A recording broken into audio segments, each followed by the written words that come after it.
कहानी मूर्ख साधु और ठग की। एक बार की बात है, किसी गांव के मंदिर में देव शर्मा नाम का एक प्रतिष्ठित साधु रहता था।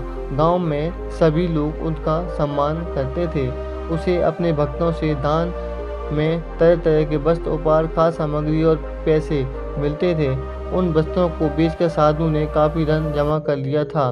साधु कभी किसी पर विश्वास नहीं करता था और हमेशा अपने धन की सुरक्षा के लिए चिंतित रहता था। वह अपने धन को एक पोटली में रखता था और उसे हमेशा अपने साथ लेकर ही चलता था। उसी गांव में एक ठग रहता था। बहुत दिनों में से उसकी नजर साधु के धन पर थी। ठग हमेशा साधु के पीछा किया करता था, लेकिन साधु उस गठरी को कभी अपने से अलग नहीं होने देता था। आखिरकार उस ठग ने एक छात्र का वेश धारण किया और उस साधु के पास गया।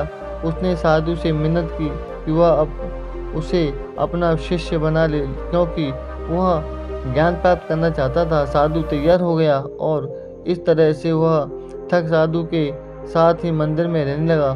ठग अपने मंदिर की साफ सफाई से लेकर अन्य सभी कार्य करता था और ठग ने साधु की खूब सेवा की और जल्दी ही उसका विश्वास पात्र बन गया।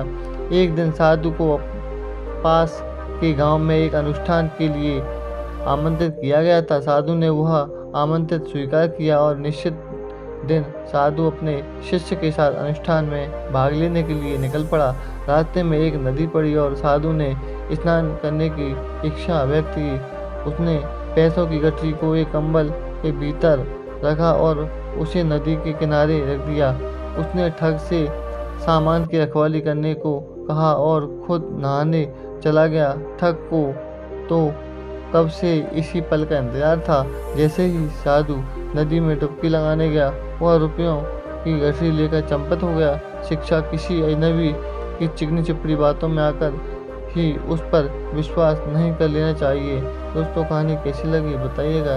चैनल को सब्सक्राइब जरूर कीजिएगा। धन्यवाद। मिलता हूँ नई कहानी में।